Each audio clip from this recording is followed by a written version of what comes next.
எல்லாத்துலேயுமே முன்மாதிரியாக இருக்கிறாரு. இன்றைக்கி அவர் செஞ்சிருக்கிறத பார்த்து தான் அடுத்த மாநிலமே கற்றுக்கணும். அந்த அளவுக்கு நம்மளுடைய முதல்வர் சிறப்பான முதல்வர். யாருமே எந்த மகளிருமே எதிர்பார்க்காத இன்றைக்கி விடிஞ்ச பொழுதை எல்லாருக்கும் அவ்வளோ ஒரு இன்பமான பொழுதாக மாற்றினவர் நம்மளுடைய முதல்வர். இன்னும் மீண்டும் அவருடைய ஆட்சி மேலே மேலே தொடரணும். இந்த வாட்டி 5000 ரூபாய் கொடுத்துருக்காரு. மீண்டும் அடுத்த ஆட்சி வரும் முன்னர் எல்லாருக்கும் உரிமை தொகை 2000 ரூபாவாக மாற்றி கொடுப்பேன் என்று நமது முதல்வர் உறுதி கொடுத்துருக்கிறாரு.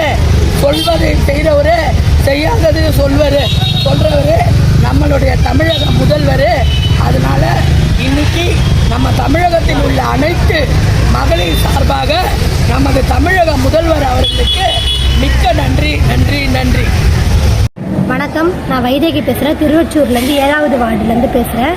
நான் வந்து சிறு வியாபாரம் பண்ணுறேன். வியாபாரம் பண்ணுறதுல 5000 ரூபாய் இந்த திடீர்னு காசு விழவும் எங்களுக்கு ரொம்ப சந்தோஷமாக இருக்குது. சிறு தொழில் பண்ணுறவங்களுக்கு அந்த 5000 ரூபாய் ரொம்ப உதவியாக இருக்குது. மாதம் மாதம் எங்களுக்கு ஸ்டாலின் அவங்க வந்து 1000 ரூபாய் வந்து காசு போட்டுட்டு இருந்தாங்க. காசு போடவும் இந்த மாதம் வந்து 5000 ரூபாய் சேர்த்து போடவும் எங்களுக்கு ரொம்ப சந்தோஷமாக இருக்குது. சிறு வியாபாரம் பண்ணுறவங்களுக்கு ரொம்ப உதவியாக இருக்குது. திமுக ஆட்சி அவங்களுக்கு ரொம்ப கடமைப்பட்டிருக்கு. இந்த ஆட்சியை மீண்டும் மலரணும்னு நாங்கள் ரொம்ப ஆசைப்படுறோம். இது திமுக அடுத்த வாட்டியும் திமுக தான் ஜெயிக்கும்.